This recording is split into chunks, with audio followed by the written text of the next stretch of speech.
Welcome to Fluent Phonics.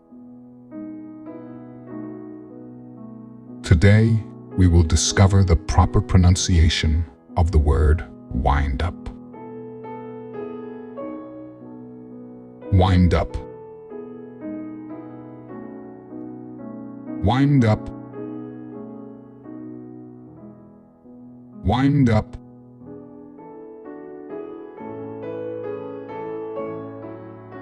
Here's an example of how one might use it in a sentence. The pitcher's slow wind-up left the batter guessing for the entire at-bat. A wind-up is a sequence of movements made by a pitcher before throwing the ball in baseball, typically involving a series of rotations and steps.